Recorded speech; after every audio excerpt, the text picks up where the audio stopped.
Right, boss. This is the time to negotiate with some sponsors. Obviously, revenue is key to our chances in F1, so we need to cut as many big-ticket deals as possible.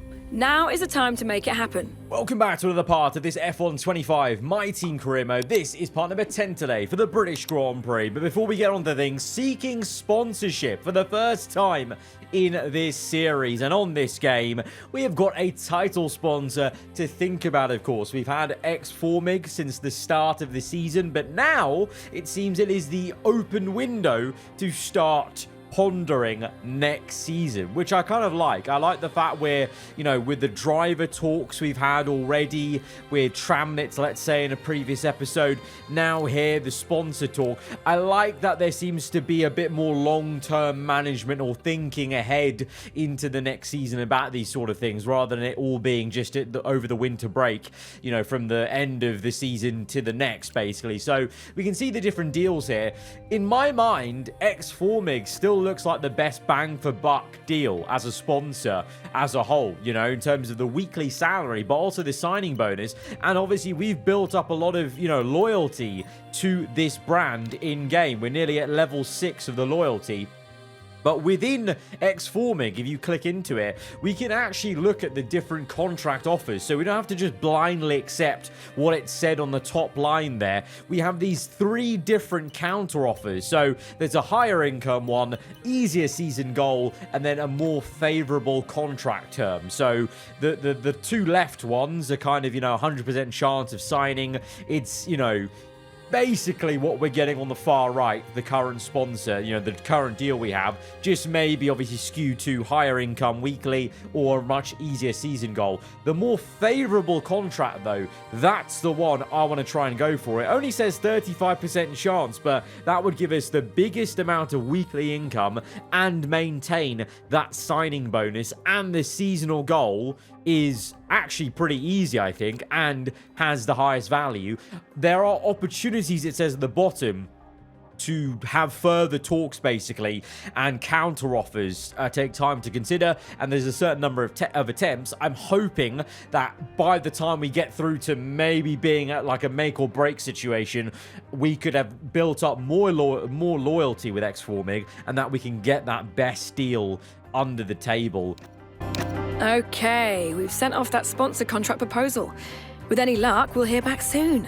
I'll keep you posted. So we'll see how things progress there. I will say, though, I was a little bit disappointed that we've only got 3 title sponsors to choose from still at this point. I thought maybe they were only giving us 3 at the start of the game, and then as we went on through the career, more would unlock, or different brands would unlock, basically like some of the other brands that you can see and you can put on the car. Like, for example, I've been putting a lot of, Slingshot Fuel logos. It would be cool to me if some of those secondary sponsors could become title sponsors because you've worked them so well, or they just naturally by randomness become title sponsor opportunities. It seems like they're only giving us 3 at the moment. Maybe more will be available in later future Podium Pass seasons, maybe, but it's a bit of a shame if we're gonna have to wait all the way till then to get those things. So just a little bit of fair critique from me from this side of things, because up till now I've been very, very much enjoying the new system with sponsors, the decal editor and whatnot. Speaking of the decal editor, we do have some changes now around the cars. We've earned more loyalty with some of the secondary sponsors and have changed out some of their logos and added more with the fan rating level 3 now. That fan rating's added new slots to the side of the chassis, you'll see straight away, just under the side pod inlets, and also on the halo as well on the side. But first of all, let's get to the front wing end plate. So now this sponsor AF that we had on the front, we've got a better variant, in my opinion, that looks a lot better than the kind of cream red circle logo they had previously.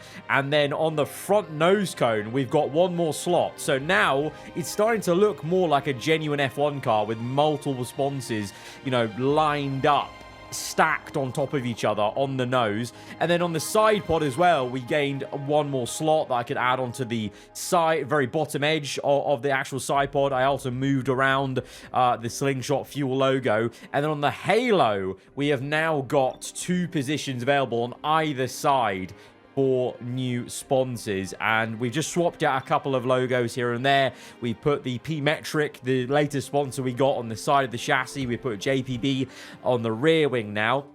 I've kept most of the logos in black, in their black and white variants, apart from Slingshot being the one standout one in red, and also AF on the front wing, just because I think I want to save making every sponsor like colored, or maybe one of their color variants, until season 2, because I feel like season 2 we can go all out, make it look as realistic or cool as possible with the maximum number of sponsors, all the different colors, and it will look like a really more mature livery. Whereas right now in season 1, keeping it monochrome kind of for most of the sponsors, as it's meant to be a bit of a starter team look, obviously, but adding in as many sponsors as we can, because it gets us more income. I saw a few of you saying that maybe we keep the car barren and clean because it's meant to be that first season a starting team. But the thing is, you tangibly earn more money in game for having the sponsors on the car. So I'm not going to skip out on those, because we're not earning a lot right now in season 1.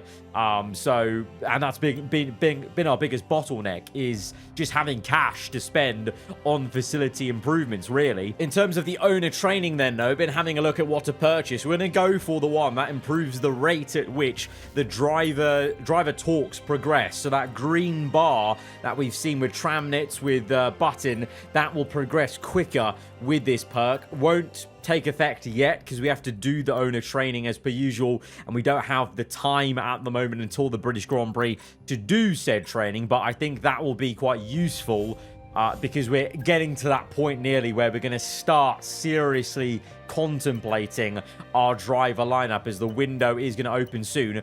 Aside from that, going back to the car, you saw there we have unlocked the chassis breakthrough. So I actually purchased off screen last episode the breakthrough for the chassis, which means the next set of chassis upgrades. And the first upgrade I went to was the tire wear, because I think that's been a big problem for us, as well as the car weight. The My Team car generally is more overweight than the other official teams, I've always found, but I think tire wear is also going to be another key area, so I wanted to go straight into that. So I thought it was time to buy a breakthrough of another area of the car. Since we did the powertrain, I thought we're starting to get bottlenecked a little bit with the chassis as well, but as we spoke about just before then with the contract stuff, when I said soon, I wasn't kidding. 7 days the contract window opens, and we're still not fully there yet, really having another talk with Button, for example, which I obviously am keen to do. So I'm getting a bit nervous about what the situation might be, and then we get this coming up very randomly. Okay, boss. Got an interesting bit of news for you.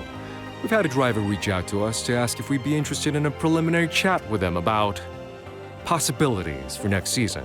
You can always say no if you're not interested, or we can see where it goes. Your call. So, very out of the blue, I didn't know this was even a thing that happened in the game. A driver, specifically Esteban Ocon, has approached us. I didn't think there was going to be a mechanic like that, but that's really great to see that drivers can come to us expressing interest. So, we're going to go ahead and go through with it, just for the sake of, getting another driver maybe there. Okay, I've said yes to an informal chat. Let's get them in, tell them all about our project, and see what we can learn about them. If we're left high and dry, if we can't re-sign Button, which is my ideal scenario, then we do need to seriously look elsewhere. So having a third option on top of the 2 I'm scouting already is welcomed, really. You may have seen there sneakily, I've actually swapped out one of the drivers I'm scouting. No longer is it Hadjar, because I actually reckon, because Mercedes are doing so badly this season, I reckon there's half a chance maybe Antonelli could be open to leaving because Mercedes are doing that badly. If they continue their bad form, they could actually be in trouble of being caught by Williams, being caught by us, if there was a real good swing of form for us and bad form for them. So I just thought you never know. And with that and a lot of other features in My Team 2.0 this year, it's the first time we're experiencing them, so we can't predict how things are going to pan out, as the same way as you can't predict how a Grand Prix is going to pan out, as we go towards now the British Grand Prix. Welcome along, everybody, to a venue that was built for speed. Once an airfield, now one of the finest racetracks in the world. It's qualifying day here at Silverstone for the British Grand Prix. So this feels like a pretty big race weekend moment. Not only is it my home Grand Prix, the team's home Grand Prix, it is this man, Jenson Button's home race as well. And of course, it was meant to be the every other selection we've been doing. It's lined up perfectly to drive as Jenson in these situations. We drove as him at the Canadian Grand Prix. We drove as him. We're driving as him here at the British GP, and I actually didn't clock at all that the checkerboard of choices we were making between Button and Tramnit was actually even going to work out like that, but it has very nicely. It's meant to be. Obviously, Canada, we had a tougher time with the rain. There isn't, surprisingly, any rain forecast for this race weekend in-game here for the British Grand Prix. Usually always is a great chance of it here in the UK, even though it's meant to be right in the middle of summer in July. But no, thankfully it's going to be all dry, which is probably a good thing because the AI were really OP, obviously, in wet conditions. But Silverstone is a tough one. It is a tough one. You know, high speed, there's nowhere to hide in terms of the car performance. And generally speaking, in real life, this was never happy hunting ground for Button.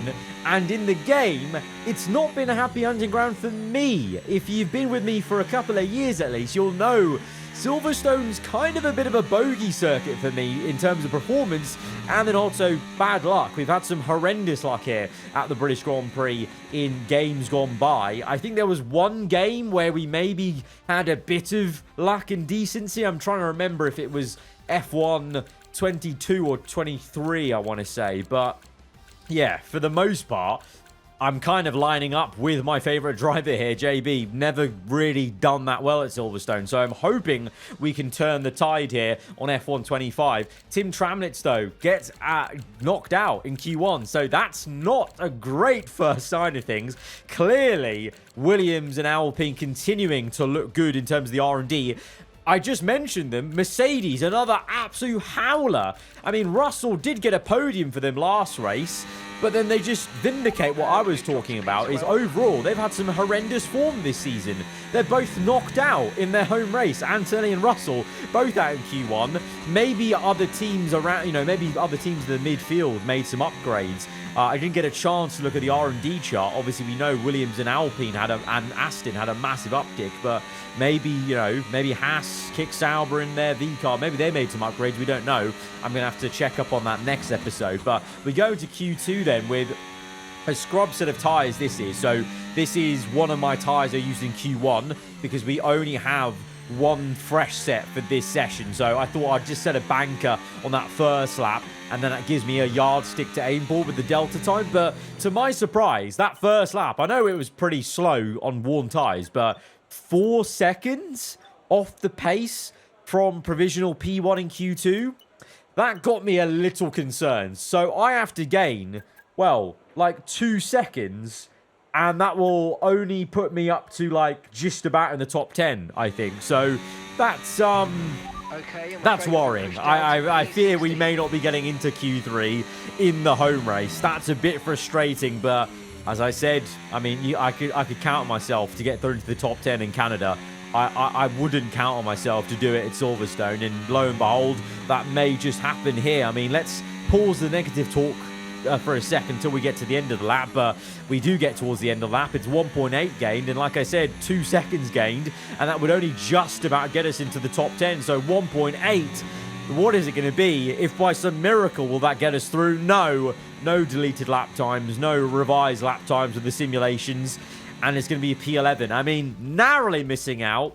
I can take that because it's quite competitive. Although at the sharp end, what on earth have Leclerc and Lando been doing? They're like 1.2 ahead. I've noticed this, but not addressed it so far in videos.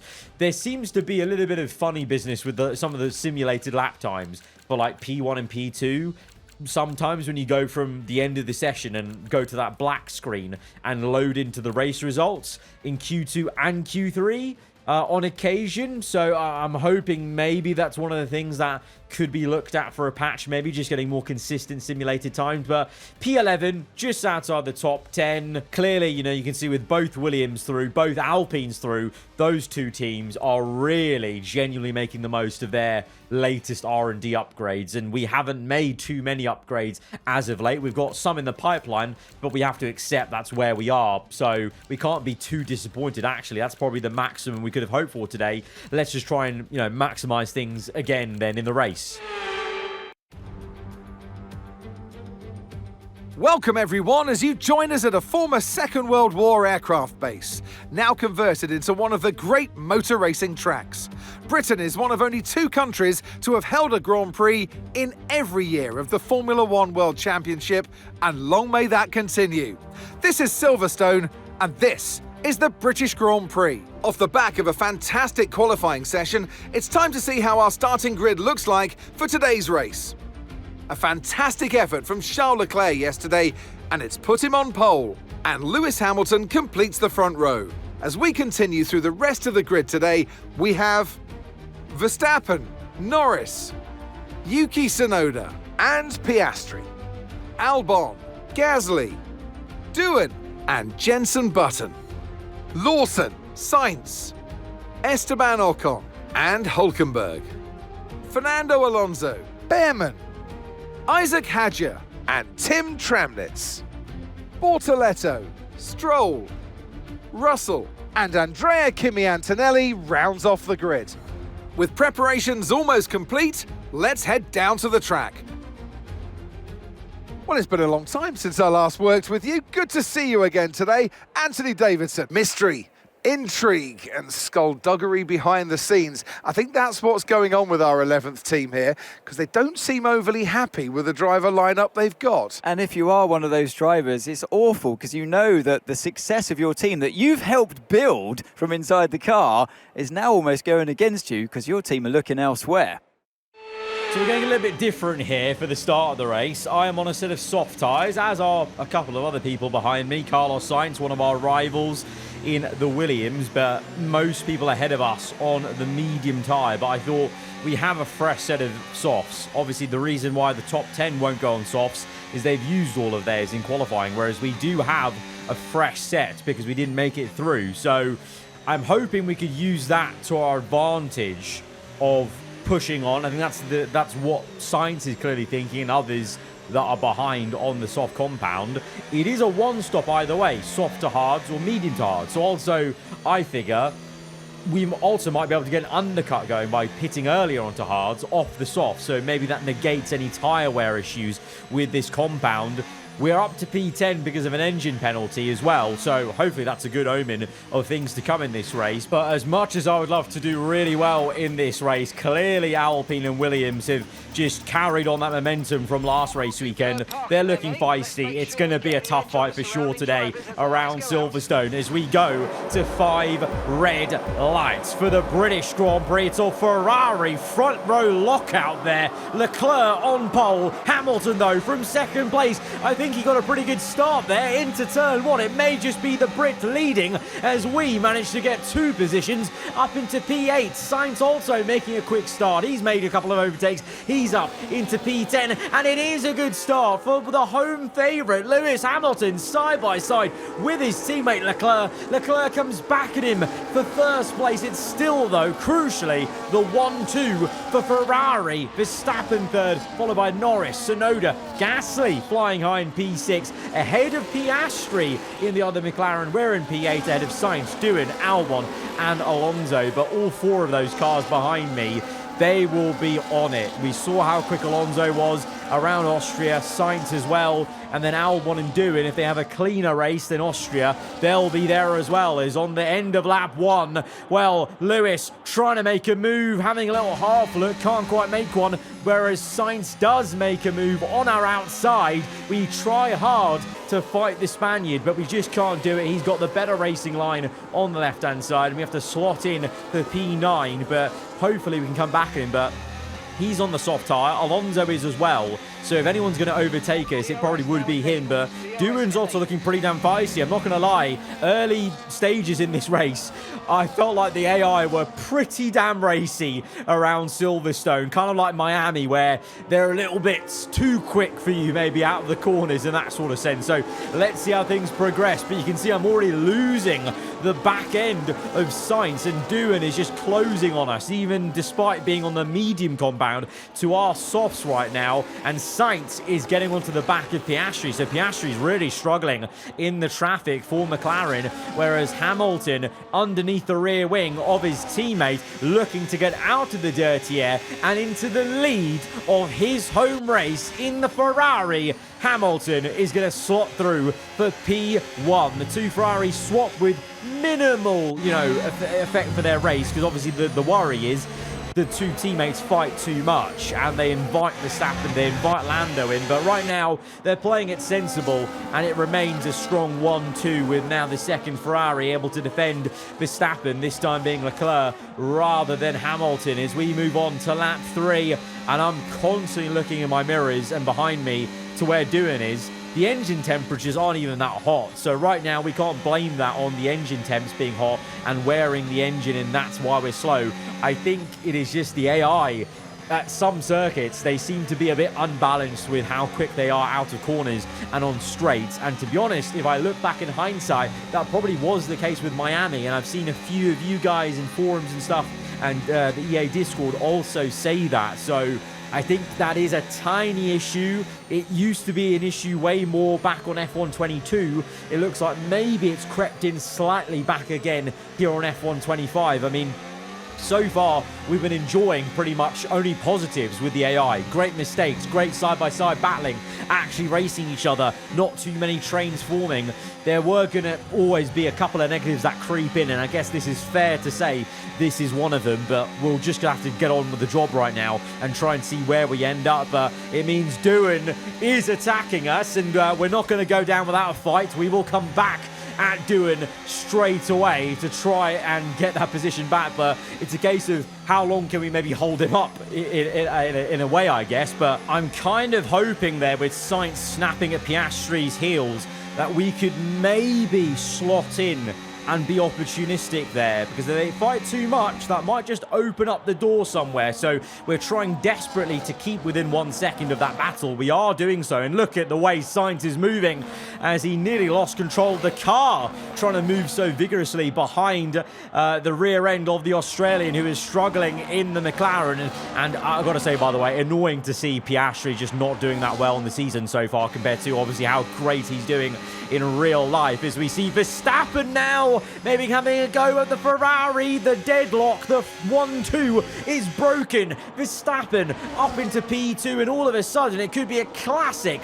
Verstappen v Hamilton chase here, reignited in 2025. Can Verstappen pull away from Leclerc and chase after the leader, as there's fighting going on all the way up and down the field? This is Albon versus Hulkenberg. There's a big gap to Alonso because these two have been fighting hammer and tong, and I think Albon's got a bit of damage there, so there's a bit of a pack and train forming behind Albon. But yeah, it's because he's got damage, so no one can overtake Albon, because the Williams, obviously like in real life, very good in a straight line. So I imagine Albon keeps repassing Hulkenberg, but he's got a significant amount of damage there, so that's why he's backing up into all those cars, including our own teammate and the two Mercedes cars. So for the second time in the season, from Monaco to Silverstone, the two Mercs are being finessed by a Williams car going slowly. As well, this Williams car certainly isn't going slow. It's Sainz round the outside at Luffield. The Spaniard danced his car on the outside there and is still going. The two of them nearly make a bit of contact. Piastri has to step out of it, and here we are then. That's the opportunity I was talking about. That was the door that opened, and we just walked right through. Thank you very much, Sainz. Sainz having a real great scrap with Oscar, and that's allowed us to get through into P8. And as Gasly makes a move on Tsunoda, we're going for one more. Surprise! We catch Sainz completely napping there. It's going to be side by side, though, down into the final two corners. He's done really well to keep his foot in, but we just managed to get through on the left-hander into P7. Wasn't really planning it, but I just kept catching Sainz with the DRS, of course, so I thought, why not? Let's stick it down the inside. Let's go for the pass, but Sainz is immediately on the back of us, and he's going to very much immediately on the next lap, lap 7, come back at us on the outside. It's the second time Sainz is going on the outside of a car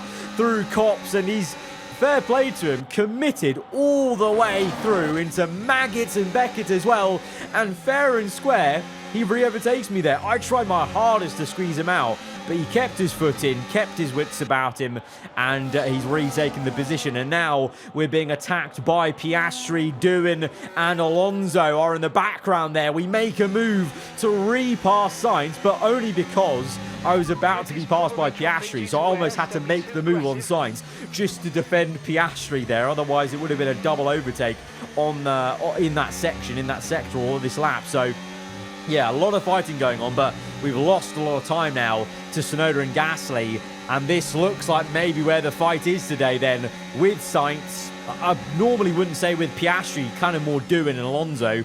Piastri's just kind of a bit of a victim of being in this turbulent, dirty area. He's been held up in this pack, whereas Tsunoda and Gasly on their own. But now the tyre wear is affecting me clearly as we went through Village, losing the back end. And at the end of lap 8, Piastri going for a very aggressive move, probably showing his frustration at where he is in this race. And I've got to come in. I've got to come in 2 laps earlier than the scheduled pit stop. And that was already, 3 or 4 laps earlier than the rest of them are going to be coming in for from the medium. So this is a very early stop onto hards, and the plan hasn't really worked. I didn't gain enough, I felt, on the softs there to negate this really early stop, because this will mean we're struggling at the end on the hard tyres, because this is 2 laps earlier than scheduled, like I said, and it's going to be nearly 6 laps earlier than most other people were going onto hards. So at the end of this race, we will be in trouble. So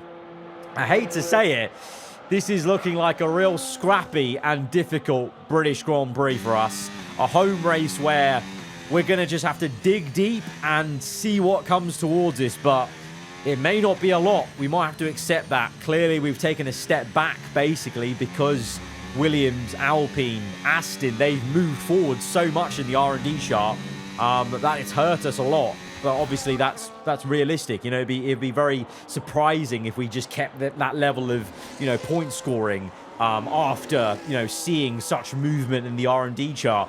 Whilst we've made that pit stop, lap 9, Hamilton continues on, still in the lead. 2.2 seconds out in the lead, I must say, so looking very good. Sainz, Piastri still going on, Doohan and Alonso, and then Hulkenberg has got past Albon, but now Albon will continue to hold up the next car along, Lawson, Behrman, Tramnitz in P15. To be fair play to Tim. He's still ahead of the 2 Mercedes cars. That's pretty good. But this is what I mean by Mercedes. They're, maybe some bad form, but also bad luck. And so I'm thinking this might just tempt this man Antonelli to leave the team maybe and come to us. He's so low rated. He's a bit too low rated for how he should be in the game. Couple that with Mercedes' bad form in this current save of mine, it means he's consistently down in that bottom part of the table. So I reckon he might be open to leaving and coming to us. As on lap 11, the worst thing I could possibly see. One of the drivers who is 2 cars back from me has just come out ahead of me despite me having a 4-lap or 3-lap undercut. Yeah, something that I feel like that sells to me. This is about to be a very painful British Grand Prix. The timing of our rivals' upgrades is making for a very much the opposite of the fairy tale story at our home race. Sainz ahead of me now, and they're just pulling away. I mean, look at how much they pull on us just on the exit of that corner down the straight towards Luffield, and I don't have much battery to come back at them, so if I sound a bit despondent, it's because I was at this point in the race. It was very much I was accepting where I was, which was losing now 1.5 seconds to Alonso. Sainz has overtaken him and walked away. Piastri's done the same thing. Even Doohan overtook me, overcut me. This was an undercut to Doohan of about 6 laps, and we are going to fight Doohan because he was near enough to me, and we're going to have a little bit of fight left in us to get round the outside and make that pass, but he's just going to come straight back at us. That's crazy, a 6-lap undercut, and and we've not undercut him.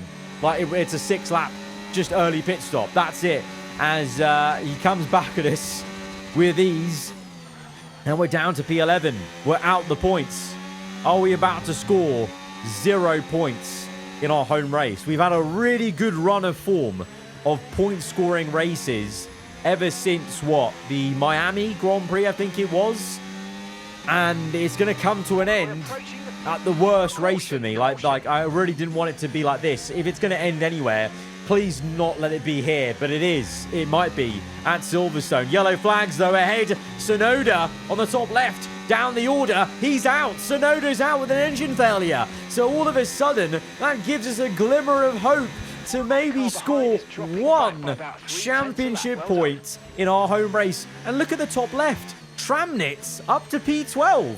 So maybe is there a little bit of second half of this race comeback for the AAR team here. Tramnitz up to P12 is very promising, I must say. 7 seconds off us as we now cut later on into this race to the leader, lap 20. Hamilton still leading this British Grand Prix then, and still with a nice sizable gap, 2 seconds to Leclerc, who has now got back ahead of Verstappen, by the way. So it's once again a 1-2 for Ferrari. Gasly is doing a madness, running in a comfortable top 5. He's actually within 1 second of Lando. So Gasly and Alpine absolutely cooking. Sainz as well, ahead of Piastri. Alonso Doohan ahead of me in the points. And then lots of movement going on here as it's side by side for Tramnitz, Albon, and Russell and Lawson. But I get the sense Tramnitz will be falling away sooner rather than later. And Russell is going to try and cut his way through. Russell could be a problem for us. I'm thinking long term. If he gets Albon, gets Tramnitz, then he's got clean air to chase after Hulkenberg and then myself. We've only got 6 laps, but that Merc and clean air should be significantly quicker. But they're just getting stuck in traffic, and Antonelli, poor bloke Kimi, just unable to show his actual true class that we know from real life.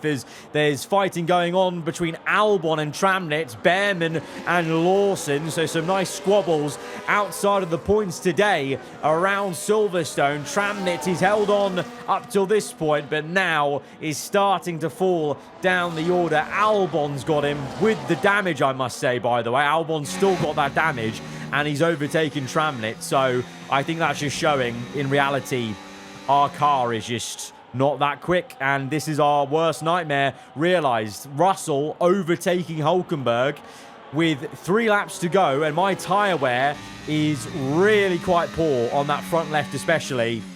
I'm worried Russell could really annoy us here and end and make our misery complete and push us back out of the points. And I'm annoyed to say that's exactly what he's going to try and do on that 25. Russell with DRS down towards the Lafille section. We go defensive, swoop back to the racing line. This is the fight for the last championship point. I mean, it's both of our home races for JB and for GR, but come on, we fought so hard just to be here. And now Russell may just ruin the party. It's not even a party, it's just consolation, isn't it? He might ruin the consolation. He'll literally leave us with nothing in this pretty difficult race around Silverstone as Doohan and Alonso are swapping positions. Doohan's overtaken Alonso, just showing how much pace Alpine have in this race, with Gasly running a comfortable P5. And Russell coming through on the left. I'm trying to defend that in a straight line. We can't do it, but under braking will desperately dive back to repass him onto the last lap. We've regained P10, but now we are forming a little bit of a train behind us. And can we survive one more lap? Tramnitz is now down to P19, so it's literally a car thing. Our car is is awful around here. I'm sorry to say. Really frustrating timing of this dip in performance for us relative to our rivals. Really is. I would have loved to have had a great first home race on this game, but in a weird way, this will make a success at the British Grand Prix in later seasons taste that much better. But right now it stings. Right now it stings. That front left is crying out on 75%, and we squeeze Russell to the inside. But, oh, he's very, very aggressive. And so that is going to complete our British Grand Prix misery ending. But whilst it's misery for us, it's adulation for this man, Lewis Hamilton. He won here last year in the Mercedes in his final year with the Silver Arrows. He comes back to the British Grand Prix, now in the Scarlet Red, and wins the British Grand Prix back-to-back. Insane stuff. Absolutely insane. Mega race for Ferrari. I think they'll take the lead of the Constructors' Championship with this one. But for us, oh, what a difficult race. What a difficult race. It hurts so much just falling backwards and backwards and backwards. This one was a tough one. This reminded me of Miami pre the red flags, lucking us out into points because it was this painful around there as well. Yeah, the AI today absolutely cooked me. We had no pace out there. I had no chance. Absolutely no chance. We did well to finish P11. We did well to just match where we qualified in that race. I'm not going to lie. Really? Driver of the day? That's taking the piss, FIA. That's taking the piss. And Lewis Hamilton takes the checkered flag and once again wins. Well, I'm sure I've seen an increased hunger, increased desire from this driver this weekend, Crofty, as they've performed in front of their home crowd. And drivers often say they feel extra energy from inside the car, and I really feel like we saw that, we witnessed it here today.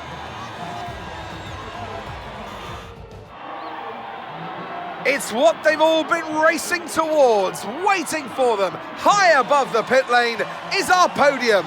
And for the lucky three, it's time to stand on it. It's a familiar sight in Formula One, and here it is once again. Lewis Hamilton with a trophy held high, celebrating a masterful victory. Back to back from 2024 to 2025. Obviously, still quite some ways back in the Drivers' Championship. The fight is still between Lando and Verstappen, but who knows what can happen at the end of this season, because Ferrari now take a 19-point lead in the Constructors. For us, we lose ground to Williams, all the ground we gained last episode. And if we're not careful, if Alpine and Aston continue the levels of performance they do today, by the end of the season, they could be catching us. So if you thought this was going to be an easy run or a simple run to the line for this rest of the season, it's not. We're now losing ground again to the teams around us. So it's game on. The challenge is on. Guys, if you have enjoyed this one, be sure to hit the like button. Let me know what you thought in the comments below. If you're around here, then do get subscribed for weekly Formula One content. I'll see you guys next time. Goodbye.